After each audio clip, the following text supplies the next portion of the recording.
mudah-mudahan kita punya kepala daerah yang lebih fokuskan terkait dengan menciptakan lapangan kerja di Kota Tanjung Pinang. Karena saya melihat Kota Tanjung Pinang kita ini banyak sekali anak muda kita yang mereka sekolah atau kuliah di luar kota.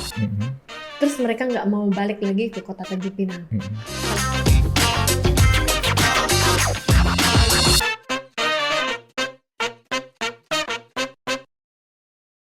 Saya kenal dunia politik itu awal mulanya, saya kan tamat sekolah di tahun 2003. Ya, terus saya disuruh ikut caleg itu pada tahun 2008. Artinya setelah 5 tahun saya bekerja sebagai administrasi sekretaris di perusahaan asuransi, lalu di tahun 2008 saya ikut satu organisasi namanya Organisasi Perhimpunan Indonesia Tionghoa, INTI. Setelah itu saya kenal dengan teman-teman politikus seperti Pak Rudi Chua, Pak Hari Pinto. Lalu saya diajak karena pada saat itu mereka membutuhkan kuota perempuan kan yang 30%. Saya adalah salah satu perempuan yang hanya ikut caleg yang hanya diminta untuk memenuhi kuota 30%. Gitu. Itu tahun 2008. Saya ikut, saya cuma berpikir ya saya menambah pengalaman lah secara organisasinya sama partai politiknya. Saya menambah pengalaman di hidupku. Lalu saya ikut apa yang diarahkan oleh teman-teman politik, sama saya bergerak juga door to door saja pada saat itu, membawa beberapa teman dekat. Dan pada saat pemilihan 2009 saya bisa terpilih. Dan itu umur berapa waktu itu? 2009 berarti saya umurnya 24 tahun. 24 tahun. Paling muda waktu itu. Paling muda se-Kepri waktu itu. Jadi semua orang pun merasa bahwa saya ini seolah-olah muncul di partai politik dan muncul menang di DPRD ini, semua orang juga nggak tahu saya siapa. Karena saya juga memang backgroundnya nggak ada keluarga yang berpolitik. Juga popularitas saya juga waktu itu orang belum kenal saya siapa. Tapi muncul nama saya dan semua bertanya-tanya ini siapa orangnya. Partainya juga partai ya nggak top 5 lah ya. Betul, partai kita masih partai kecil, Partai Perjuangan Indonesia Baru waktu PIB itu, ya. Partai PIB. Ya Dr. Syahril ya. Betul, jadi ada yang mengatakan, termasuk Pak Rudi Chua, mengatakan kalau saya ini adalah kecelakaan politik. Sampai saya dibilang kecelakaan politik karena saya memang tidak diduga dan tidak diperhitungkan bisa menang pada saat itu. Iya ya, kok bisa ya? Modalnya apa itu? Saya tidak menggunakan modal yang seperti orang punya strategi atau yang lain-lain. Saya cuman door to door aja. Mana yang saya kenal atau kawasan-kawasan yang mungkin ada basis-basis yang mungkin saya bisa masuk, saya coba berusaha masuk.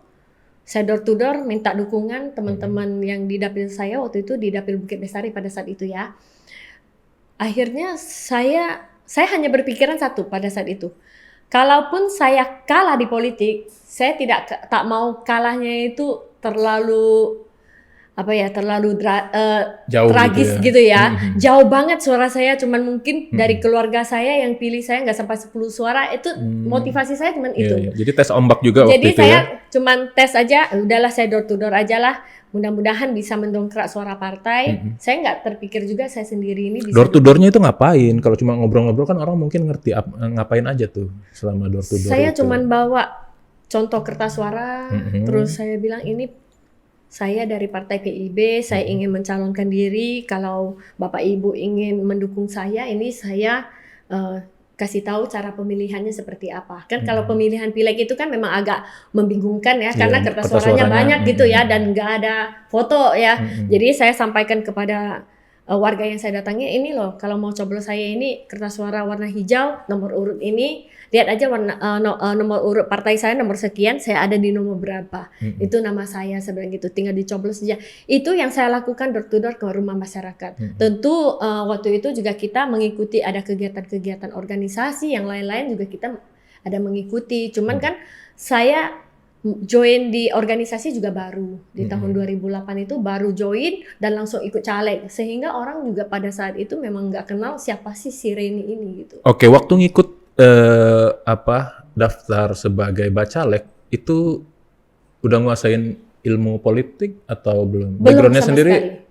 sarjana apa? Waktu itu saya masih tamat SMK. Oh, masih tamat SMK. Jadi saya kuliahnya itu pada saat saya sudah terpilih jadi anggota DPRD. Oh gitu ya. Iya. Kira-kira apa yang di benak konstituennya Kak Reni nih? Kak Reni waktu itu masih mentah, baru kenal politik, umurnya juga masih muda, didatangin anak muda, rumahnya door to door. Kira-kira apa yang bikin Kak Reni itu ternyata laku dijual gitu? Saya pikir mungkin ini ketulusan saya mendatangin satu persatu rumah ya. Jadi mungkin orang merasa, mungkin ada nggak semua caleg yang mau door to door ke masyarakat. Mungkin mereka kumpulkan sosialisasi, kampanye. Dan selama ini saya merasa justru kalau di saya lebih cocoknya ke jurus door to door-nya. Karena kenapa? Saya langsung bisa jumpa sama konstituen, mereka ada masalah bisa langsung sampaikan kepada saya. Terlepas daripada saya bisa mengakomodir atau tidak, minimal mereka bisa ada ini ya, kedekatannya langsung gitu loh. Mungkin dari situ orang pikir, oh saya udah langsung didatangin sama si A, mungkin nggak ada caleg yang datang atau gimana, yang door to door sistemnya ya. Akhirnya mungkin mereka memilih memberikan amanah dan kepercayaan kepada saya pada saat itu. Dan saya juga berpikir ini juga mungkin garis tangan ya. Saya mau bilang karena saya segalanya juga penuh dengan keterbatasan pada saat itu dan saya bisa terpilih di antara semua segitu banyak caleg pada saat itu kan 30-an partai. Calegnya kan banyak banget. Senior-senior saya juga banyak gitu ya. Tapi saya bisa terpilih itu saya juga percaya ini adalah garis tangan dan memang udah ditakdirkan oleh Tuhan gitu loh, bahwa saya ini dengan kondisi begini dan saya bisa terpilih mungkin seperti itu gitu. Itu ada nggak uang tabungan yang kepake untuk ya tahapan-tahapan itu? Kan biasanya orang ketika ditawarkan menjadi caleg, yang dipikirkan itu adalah modal. Modal tuh salah satunya adalah finansial. Sementara Kak Reni waktu itu kan kerja di ya sebagai finance lah ya. Iya. Itu gimana? Saya waktu itu memang tidak menyediakan modal karena memang pada saat itu pun saya tidak punya modal. Jadi saya hanya bermodalkan beberapa spanduk ya, banner ya, kita pasang banner waktu itu, banner, spanduk, kartu nama.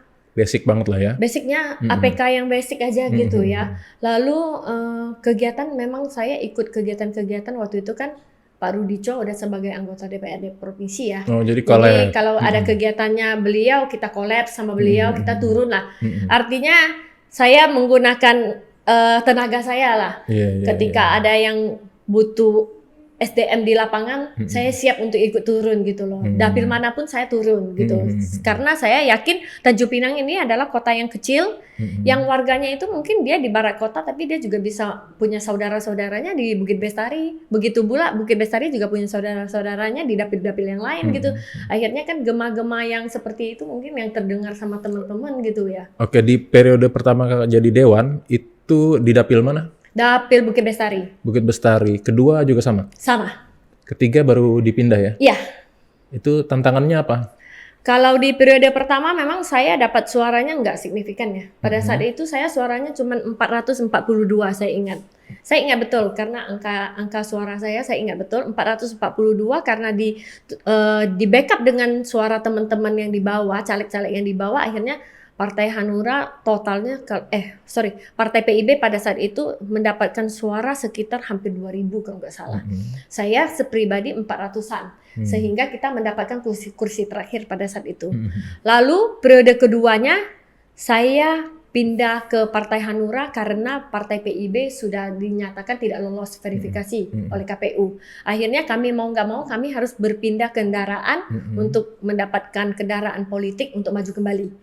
Kami memilih Partai Hanura pada saat itu, rombongan PIB yang sebagian besar Kepri-nya itu kita masuk bergabung. Eksodusnya ke Hanura. Hanura, cuman ada beberapa daerah yang Hanura mungkin mereka di daerah masing-masing kan untuk kulturnya pecah-pecah ya. Iya, pecah-pecah. Cuman yang di Kepri, Tanjung Pinang khususnya kita bergabung ke Hanura. Lalu di Hanura itu saya pindah partai, saya tetap di dapil yang sama, Bukit Bestari. saya bisa mendapatkan suara 1755 suara pada saat itu. Karena saya merasa waktu periode kedua ini justru pertama ini kita duduk jadi dewan lebih gampang ketimbang kita menjaga konstituen, menjaga suara. Kalau menurut saya seperti itu. Jadi periode kedua itu justru tantangan baru bagi saya. Istilahnya kalau saya selalu bilang ke teman-teman bahwa periode pertama saya udah bekerja selama 5 tahun. Di periode Masyarakat kedua punya penilaian tersendiri ya. benar. Di periode kedua saya menganggap ini saya diberikan nilai oleh masyarakat, nilai rapor, seperti anak sekolah ya. Jadi akhirnya rapor inilah yang saya bisa mendapatkan pada periode berikutnya. Saya bisa menaikkan suara saya hampir 4 kali lipat, dari 400 lebih menjadi 1755. Saya pada saat itu ya karena saya merasa oh ini ada suatu iya, senang lah ya kita ya bahwa kita ini pure udah dapat kepercayaan dari masyarakat. Cukup menguasai konstituen di situ ya, dan bahkan meningkat ya kepercayaan. Meningkat, iya, suara saya meningkat. Lalu saya juga bekerja keras lagi selama periode kedua itu 5 tahun saya bekerja. Periode yang ketiga masih di Partai Hanura, karena keputusan partainya itu saya harus diminta untuk pindah ke Dapil Barat Kota. Dapil Barat Kota. Itu tantangan yang menurut saya paling besar sih. Di periode ketiga, karena saya istilahnya sudah memupuk dan udah merawat membangun lah ya kebersamaan dengan konstituen dengan yang di Dapil Bukit Bestari, tapi saya harus membangun lagi ulang di Dapil yang baru. Untungnya yang seperti saya katakan tadi, Kota Tanjung Pinang ini merupakan kota yang nggak besar kecil lah ya, kecil ya. Jadi apa yang kita buat di Bestari mungkin kedengaran juga sampai di Barat Kota gitu. Akhirnya saya pilih saya di Barat Kota, tapi saya akan sekuat tenaga lah semampu saya untuk mencari suara lagi. Waktu itu Anura dapat suara di Bukit Bestari setelah kakak tinggal? Suara dapat, cuman kursi nggak dapat. Nggak dapat lagi. Setelah itu juga, kehilangan satu kursi di Bukit sayang Bestari. Juga ya, padahal di situ saya bangun di Barat Kota, periode ketiga saya mendapatkan 1.800-an suara. Berarti kalau boleh kita nilai atau kita analisa, berarti warga di Dapil kakak dulu memilih personalnya ya? Iya, benar. Nggak pengaruh karena ya partai atau apa ya? Iya, betul. Guru politik kakak sendiri siapa? Kalau saya sampai sekarang masih yang orang teman-teman mungkin bisa lihat kalau kami masih tetap bersama selalu dan kompak bersama Pak Rudi Chua. Guru saya juga Pak Hari Pinto. Nah, terus ada teman-teman yang mungkin di luar dari partai politik, tapi teman-teman yang relawan lah yang bisa memberikan kita masukan, saran, gimana kita selama ini harus berbuat gitu ya. Jadi saya lebih banyak belajarnya secara kalau untuk intensnya karena saya yakin kita DPRD Kota Tanjung Pinang, kami ini di DPRD Kota Tanjung Pinang punya kewenangan juga terbatas. Nggak semuanya mewenangi dari kota. Makanya saya kolaborasi dengan Pak Rudi Chua, anggota DPRD Provinsi. Kalau ada kegiatan-kegiatan yang mungkin tidak bisa di-cover oleh kota, mungkin di-cover oleh beliau. Dan kalau yang beliau nggak bisa kerjakan di provinsi, kota, saya akan membackup gitu. Jadi kolaborasi itu yang selalu terbangun. Sehingga mau dibilang guru, ya beliau juga yang mengajak saya untuk masuk ke partai politik. Sampai hari ini adanya saya, terus juga beliau yang mengajarkan saya dari orang yang nggak ngerti politik sama sekali, sampai dengan saya sudah bisa menduduki sebagai anggota DPRD selama 3 periode. Sekarang di Komisi 1 Sekretaris Komisi 1. Sekretaris Komisi 1. Kak, konstituen kakak ini dari Bukit Bestari sampai ke Tanjung Pinang Barat itu, orang Tionghoa atau udah mix nih? Saya pikir udah mix ya. Karena dulunya awalnya mungkin basisnya kita kan hanya sekedar dengan lingkungan kita sendiri. Pelan-pelan kan dengan kondisi kita sudah menjadi anggota DPRD, kita juga banyak kesempatan untuk hadir di banyak-banyak berbagai kegiatan dan acara. Akhirnya kan kita sudah membaur dengan semua konstituen kita dan kebutuhan apa saja. Kalau saya ini selalu memperjuangkan aspirasi masyarakat itu, selagi itu adalah masyarakat Kota Tanjung Pinang. Saya kadang tidak memandang dapil juga, Bang Deden. Saya hanya pikir, kalau ini sudah menjadi konstituen warga Kota Tanjung Pinang, saya ini adalah anggota DPRD Kota Tanjung Pinang, saya sudah mewakili semuanya. Ada saatnya saya kembali ke dapil, yaitu pada saat saya reses. Tetapi kalau saya bekerja sehari-hari ini, kalau ada warga mana saja yang menyampaikan ada keluhan atau laporan, saya akan berusaha tindak lanjut selagi saya mampu. Itu saja. Jadi kemungkinan saya pun pikir sudah mix semua lini, kita bisa sudah menjadi konstituen saya gitu ya. Karena ini dari SD, SMP, SMA di sini semua ya, di Tanjung Pinang semua ya. Saya asli lahirnya di Kota Tanjung Pinang, SD, SMP sampai SMK, bahkan saya kuliahnya juga di Kota Tanjung Pinang. Saya boleh dikatakan kampung saya lah ini di Kota Tanjung Pinang, nggak ada kampung lain lagi. Gitu. Beberapa partai itu kan mengatur biasanya kakak 3 periode walaupun satu dari partai yang berbeda ya. Biasanya kan ada, kalau salah satunya yang saya ingat misalnya Partai Golkar misalnya, kalau sudah 3 periode itu harus naik ke provinsi atau apa. Kakak pemilu ini masih di kota juga? Iya.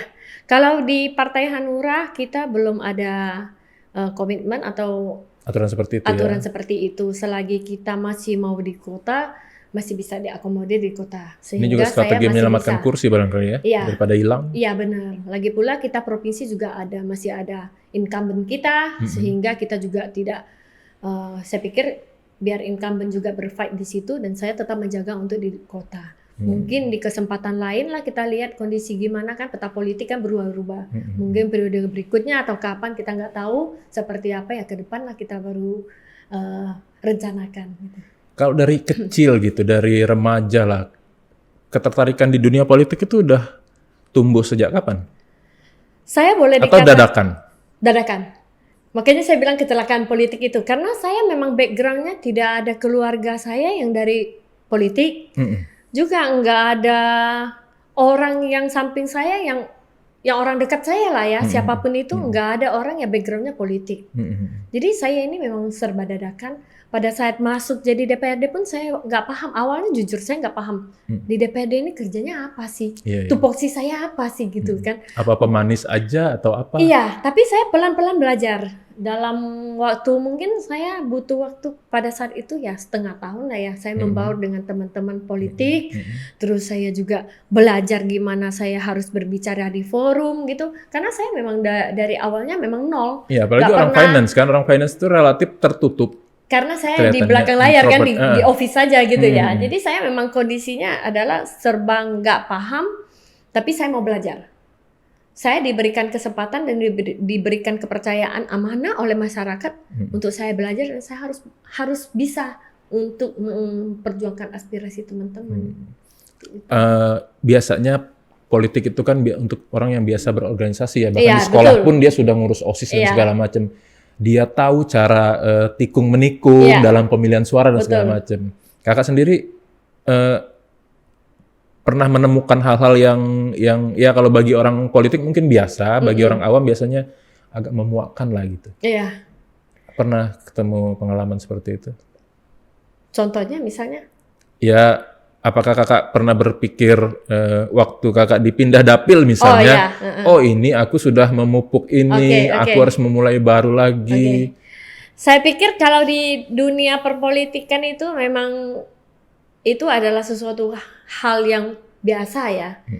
Yang mungkin bagi orang awam itu, wah kok begini, tapi kami yang partai politik ya memang semua keputusan partai politik, baik dia sebagai ketua partai kita atau yang lain-lain hal di luar, itu semua udah menjadi pertimbangan bersama, dan memang kalau itu keputusan ya kita harus ikut gitu ya. Jadi kalau mau bicara kadang saya yakin kalau dibilang kecewa kita pasti akan merasa loh kok begini ya. Tapi ya udah, kita hadapin aja. Saya pikir kita kuat karena ada permasalahan. Kalau kita tidak diberikan permasalahan, kita flat aja ya. Saya pikir kita juga nggak menambah pengalaman kita, menambah wawasan kita, menambah mental kita atau yang lainnya gitu ya. Tapi kalau saya berpikiran, ya udah ini kalau memang seperti itu dan rezeki nggak akan kemana. Kalau saya memang ditakdirkan duduk kembali, mau di dapil manapun saya yakin saya bisa duduk gitu. Yang penting saya kerja keras. Ya udah saya terima. Misalnya contoh yang masalah dapil. Terus yang lain-lain juga perpolitikan kebijakan di masyarakat atau kebijakan di kami sebagai di lembaga DPRD. Itu saya yakin juga tentu ada pro dan kontra ya. Karena setiap kebijakan yang kita bikin pasti ada yang pro dan ada yang kontra. Gimana caranya supaya kita mencari orang yang lebih, kita mengambil kebijakan yang lebih banyak orang pro ke kita. Sedikit banyak pasti ada yang kontra kan, pasti akan ada gitu loh. Jadi ya selama ini ya tantangan-tantangan kita, pikiran politiknya kita ya seperti itu. Udah pernah dibuat nangis oleh keputusan atau kebijakan politik? Kalau nangis saya yakin pernah ya. Apalagi kita seorang perempuan ya. Awalnya sih, awal jadi DPRD, saya mungkin karena masih wanita yang mentalnya belum kuat, karena baru juga ikut perpolitikan, saya pernah menangis. Tetapi sekarang ini kayaknya saya sudah sudah kebal ya. Sempat gitu sampai ya. Stres gitu? Kalau stres pasti ada. Karena sekarang saya juga mengemban jabatan baru sebagai Ketua DPC Partai Hanura. Jadi karena saya juga baru menjabat beberapa bulan sebagai Ketua DPC, tentu stres untuk menghadapi pemilu 2024 ini ada lebih tinggi lah stresnya dibandingkan sebelumnya. Kalau kita bicara tidak ada stres, saya pikir nggak mungkin ya. Kalau stresnya ada, cuman gimana kita cara menikmati dan mengenjoy aja gitu loh.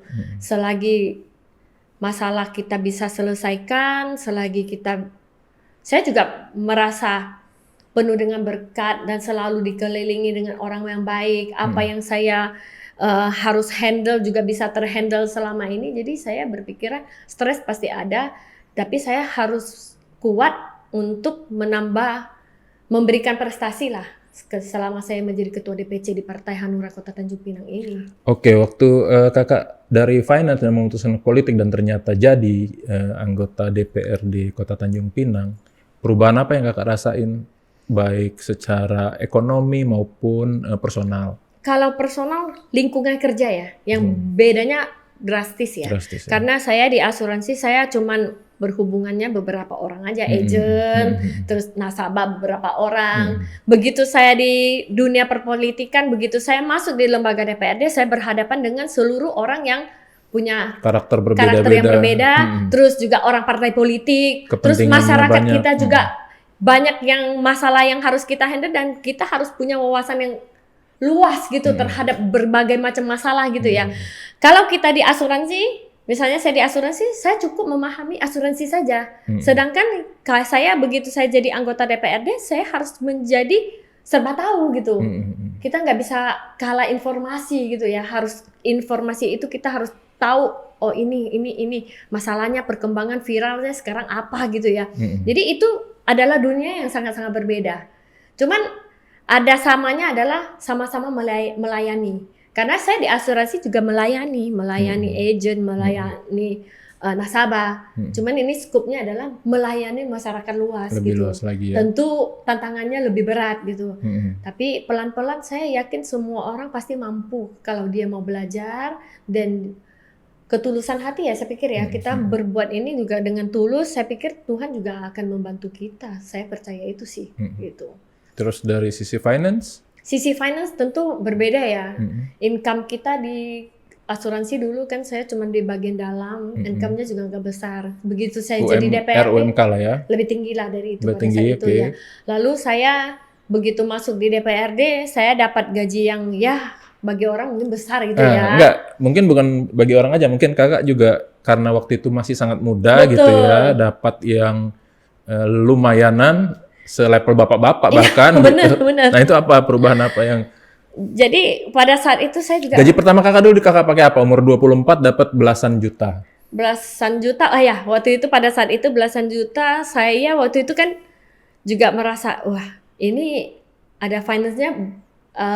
Keuangan ekonomi saya udah berubah gitu, tiba-tiba dari yang sekian menjadi sekian gitu ya.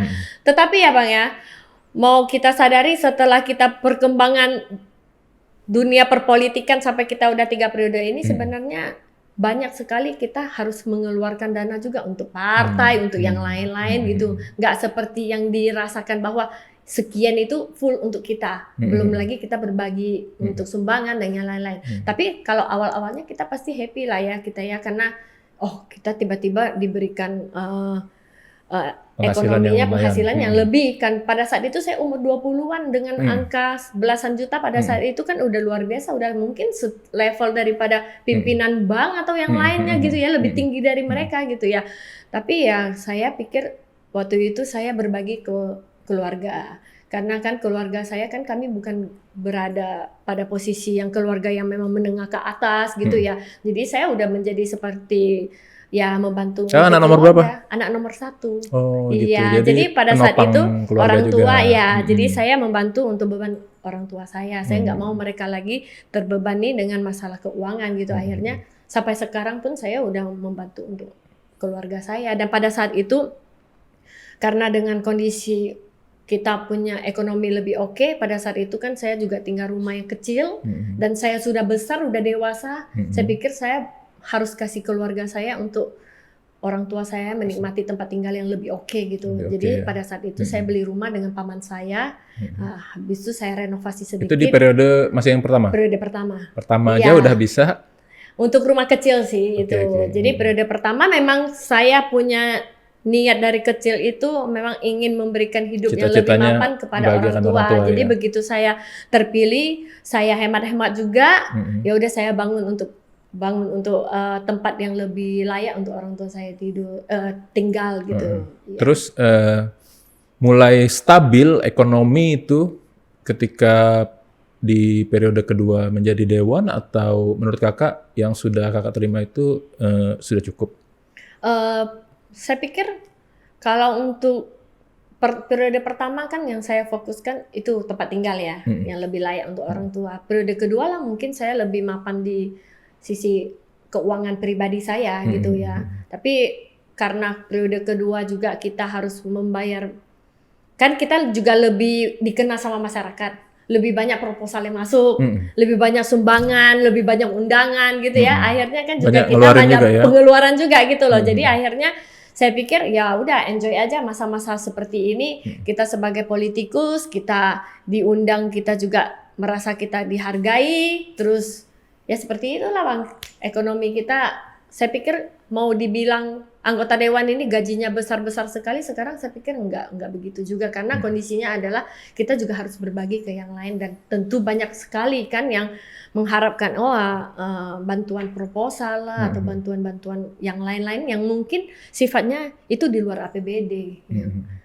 Kak, di antara kesibukannya ngantor di dewan, setelah ngantor di dewan masih juga ada rapat-rapat dengan partai ya, rapat internal, terus juga bertemu konstituen. Kalau sudah di WA misalnya, Kak kami tunggu di sini ada yang mau dibicarakan, itu masih ada waktu untuk ya memanjakan diri, merawat diri dan segala macam?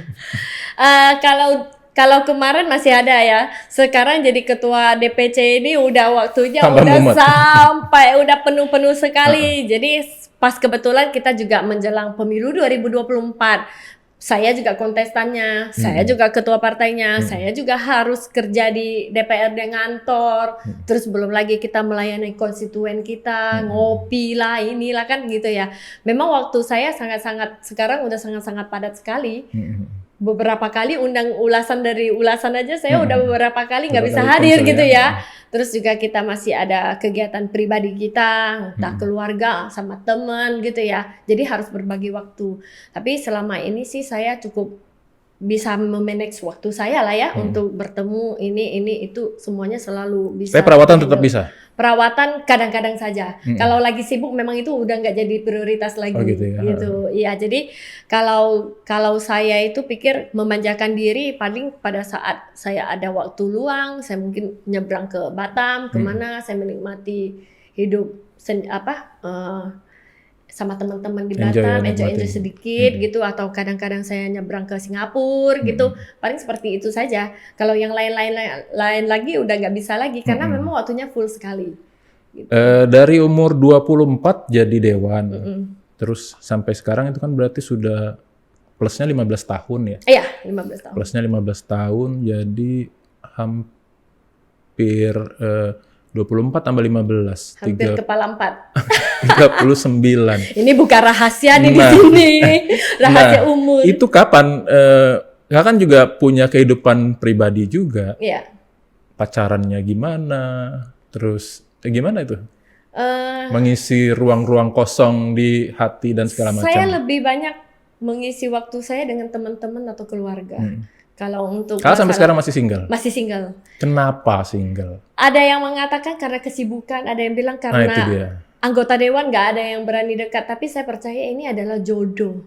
Kalau memang Tuhan belum waktunya dari Tuhan, saya pikir memang ini karena waktu yang belum sampai, jodoh yang belum sampai.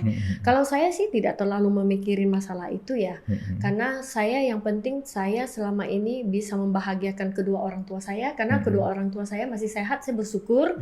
Terus saya masih tinggal bersama mereka, terus saya berusaha waktu saya ini sisa-sisa waktu saya yang ketika saya ada waktu luang, saya pengen sama keluarga.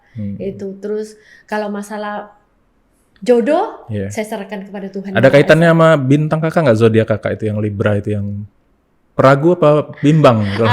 Agak ragu-ragu karena timbangan gitu ya.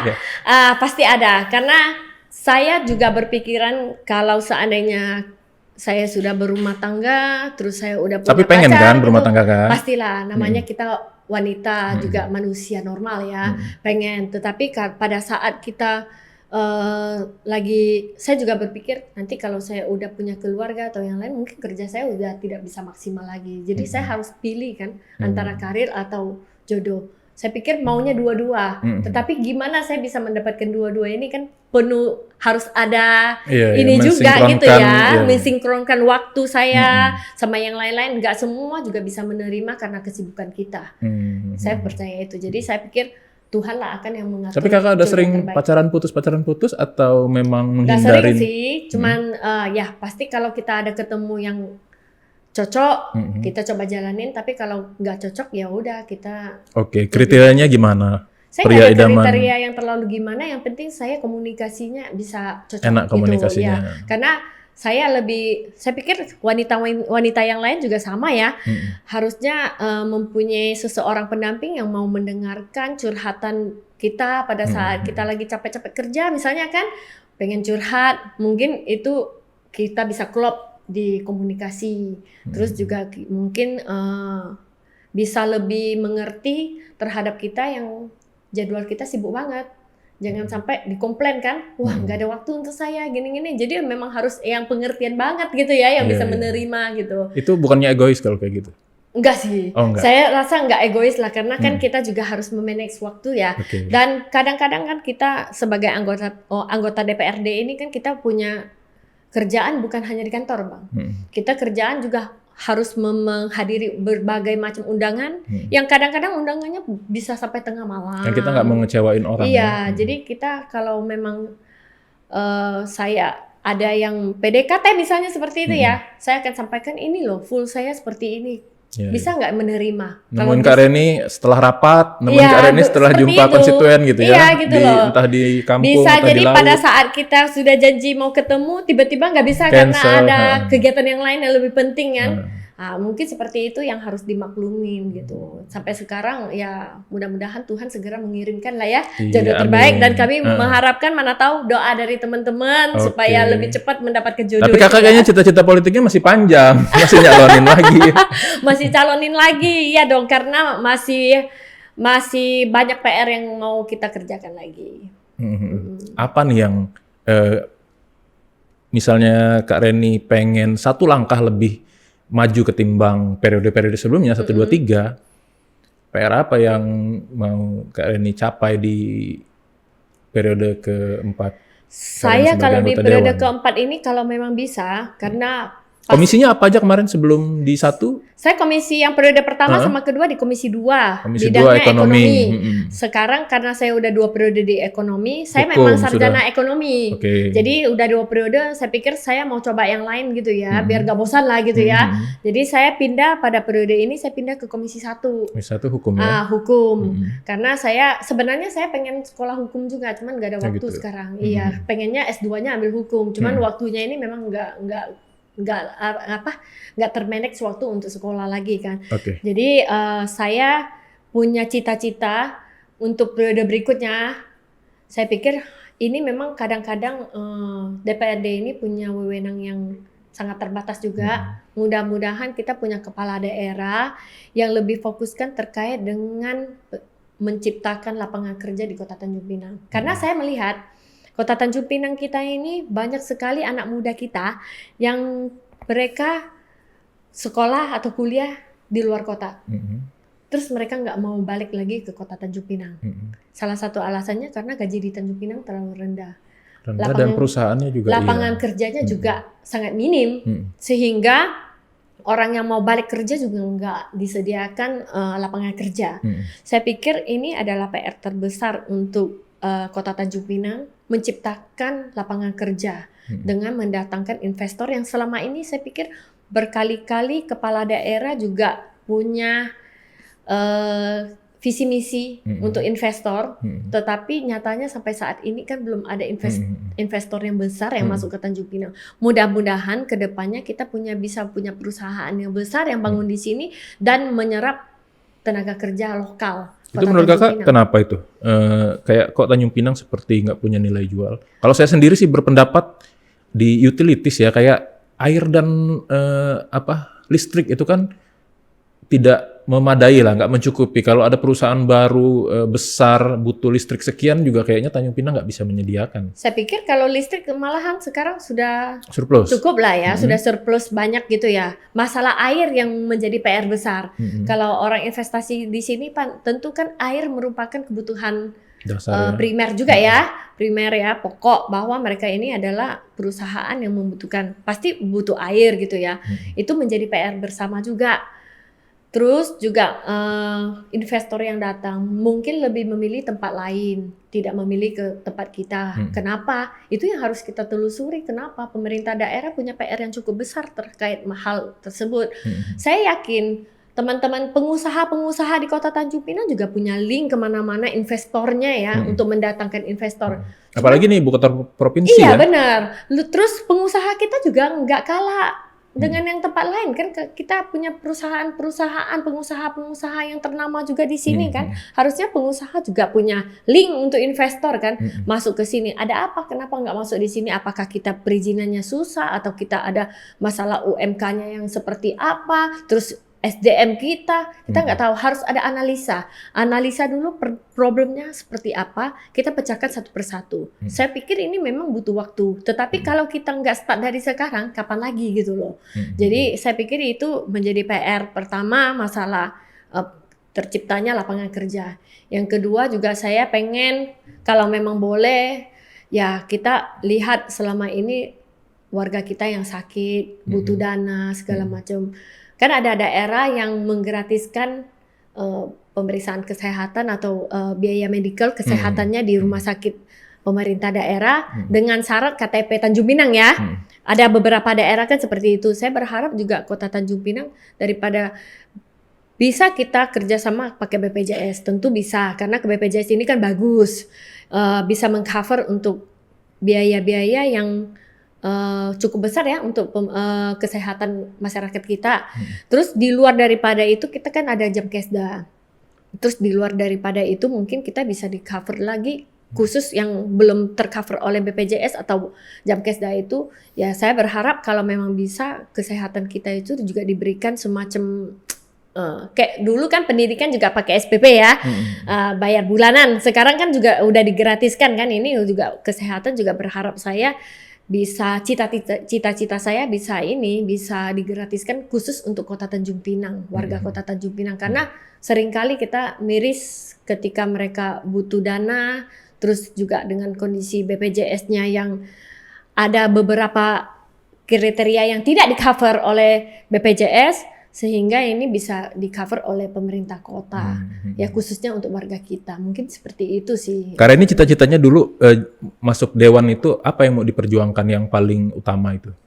Kalau sampai saat ini saya selalu memperjuangkan lebih konsentrasi terhadap infrastruktur. Infrastruktur. Iya, jalan, PJU dan pelantar. Saya termasuk yang setiap tahun kegiatan-kegiatan dari aspirasi masyarakat saya selalu masalah jalan. Kenapa? Karena saya merasa jalan ini memang adalah kebutuhan pokok juga, terus juga ini merupakan sesuatu yang saya bisa tinggalkan lama untuk masyarakat saya gitu. Mereka begitu melihat ini jalan ada pelantar, oh ini dulu kan dibangun sama Bu Reni gitu ya. Jadi meninggalkan nama yang cukup daripada saya bikin kegiatan-kegiatan yang hanya seremoni, selesai itu udah bubar gitu kan. Kalau yang ini kan mengesankan gitu. Ya tapi kan kalau perjuangan dari Dewan kan nggak bisa mencakup berbagai aspek ya. Iya, dan betul. Sudah 15 tahun ini apa enggak mestinya jadi kepala daerah kalau kayak gitu. Bisa mengatur anggaran sendiri, jadi tahu pusingnya ngatur yang anggaran yang nggak seberapa itu. Kalau kita mau bicara kepala daerah, saya pikir itu masih jauh lah ya. Karena kondisi kita juga banyak lagi yang lebih senior dibandingkan kita. Kan daerah juga butuh orang-orang yang muda dan visioner, bukan masalah kayak senioritas politik juga. Kita tahu lah orang-orang senior juga kadang kan ya justru berpengalaman untuk hal-hal yang nggak apa ya? Paham saya. Ya, itulah. Ya, tapi kalau untuk ke depan untuk ke kepala daerah atau apa, saya pikir itu serahkan kepada partai dulu lah ya. Saya sementara ini masih fokus di pemilihan legislatif untuk 2024. Mudah-mudahan kalau saya periode keempat bisa terpilih lagi, terus kita punya kepala daerah yang bisa selalu sharing, mau mendengarkan kita, dan kita bisa bantu untuk menciptakan yang saya sampaikan tadi beberapa PR yang saya ingin, cita-cita saya yang ingin saya capai itu, ya mudah-mudahan itu bisa benar-benar terrealisasikan gitu. Oke, pesan buat anak-anak muda nih, terutama dari warga Tionghoa yang dia masih muda, buta politik, tapi bisa Kak Reni ajak rangkul untuk meramaikan perpolitikan lah di Tanjung Pinang, yang itikatnya tentu untuk kemajuan Kota Tanjung Pinang. Iya, kalau kita pesan, saya pikir bukan khusus untuk yang warga etnis Tionghoa ya, tapi ini pesan kita terhadap kepada semua generasi muda kita, karena saya lihat generasi muda kita ini, milenial kita ini sekarang sudah nggak seperti yang dulu. Sekarang mereka udah paham berorganisasi. Terus juga wawasan mereka lebih luas dibandingkan kita pada saat kita muda dulu ya. Karena dulu kan kita nggak terlalu paham dan nggak banyak organisasi dan media yang kita bisa belajar. Sekarang kan semuanya serba bisa kita buka YouTube, buka Google, semuanya sudah ada beritanya di situ. Dan teman-teman kita yang milenial ini kan, saya yakin mereka juga adalah generasi baru yang penuh dengan semangat. Saya percaya kalau sampai saat ini, saya percaya kalau di politik itu semua orang mempunyai kesempatan yang sama. Kalau pemuda-pemudi kita sekarang juga dulu ya, anggota DPRD yang dipercayakan rata-rata yang tua-tua ya, yang dibilang yang muda-muda ini aduh belum pengalaman lah. Tapi justru sekarang banyak yang muda-muda yang terpilih, malahan diberikan kepercayaan kepada yang muda-muda. Ini adalah hal yang baik untuk muda-mudi kita supaya generasi muda kita ini bisa ikut partisipasi di dalam pembangunan baik di nasional maupun di daerah gitu loh. Jadi saya pikir juga dengan adanya banyak OKP, organisasi pemuda itu ya, harusnya teman-teman juga banyak yang ikut dalam organisasi. Tentu dari organisasi itu kita bisa menumbuhkan benih-benih atau bibit-bibit yang bagus-bagus, yang sudah berpengalaman. Yang itulah yang kita mudah-mudahan mereka bisa ke jenjang yang lebih tinggi lagi, baik itu di politik maupun yang di bidang yang lain. Karena pembangunan untuk kota atau untuk daerah ini bukan hanya di partai politik, bukan hanya sebagai anggota DPRD. Bisa aja mereka mengembangkan dengan bisnis dan yang lain-lain yang menciptakan lapangan kerja kan seperti itu. Jadi semua bidang saya pikir muda-mudi kita ini, saya pikir sekarang ini udah lebih baik daripada yang sebelumnya ya. Sekarang muda-mudi, yang muda-muda saja sudah bisa jadi bos, punya kafe, punya perusahaan sendiri, sudah banyak seperti itu. Saya yakin kedepannya generasi kita akan lebih baik lagi. Gitu. Karena ini kan kayaknya dari 3 penyelenggaraan pemilu belum pernah patah hati politik nih ya. Kalau di periode nanti yang keempat ini, misalnya lah, ya mungkin amit-amit juga seandainya nggak terpilih, karena ini mau ngapain? Kan kalau ikut kontestasi ya siap menang, siap juga kalah. Apakah udah ada planning? Maksudnya kalau kalah Ya, gitu kalau ya. tidak, Kalau tidak terpilih, saya pikir ya saya nanti pun ujiannya di situ. iya Patah ujiannya di hatinya situ. seberapa? Saya pikir saya kalau setiap kali mau mengikut kontestan pemilu harus siapkan hati kita, siap kalah, siap menang. Kalau menang pasti siap ya. Yang siap kalah ini kan harus. Kalau menang Kak Reni akan tetap seperti ini, mungkin lebih melejit lagi. Iya. Tapi kalau mudah-mudahan tidak seperti menang, itu. apakah Kalau beli kebun, beli rumah, terus menikah dan saya belum tahu kedepannya seperti apa, tetapi saya sudah punya pikiran kalau memang saya tidak terpilih lagi, mungkin teman-teman yang lain di Partai Hanura, yang penting Partai Hanura bisa mendapatkan kursi, yaitu sudah menjadi suatu prestasi bagi saya sebagai ketua DPC, sehingga teman-teman bisa yang lain-lain lah. Saya pikir regenerasi juga memang butuh. Kita nggak selalu harus jadi anggota DPRD dan kita nggak selalu pastikan ada waktunya regenerasi juga. Cepat atau lambat saja kan. Kalau memang saya disuruh untuk beristirahat, contoh tidak terpilih lagi disuruh istirahat, saya pikir saya juga harus legowo dan siap kalah. Ke depan seperti apa, saya pikir pelan-pelan saya akan mencari usaha yang lain gitu yang bisa saya bangun sesuai dengan hobi saya, mungkin seperti itu. tapi semangat untuk meneruskan organisasi parpolnya Tetap lanjut ya. iya, karena kan saya udah ketua DPC ya. Saya berusaha supaya menyelesaikan dulu semua kegiatan yang partai politik, dan ke depan juga mudah-mudahan ada kader-kader baru yang kita fokuslah pada pengembangan SDM di Partai Hanura itu sendiri, saya pikir. Jadi kalau memang seandainya memang itu sudah takdir, ya kita harus menerima takdir aja itu. Oke, saat ini kan Tanjung Pinang sudah punya PJ wali kota nih, ke depan pemilu. Kriteria wali kota untuk Tanjung Pinang ini idealnya seperti apa?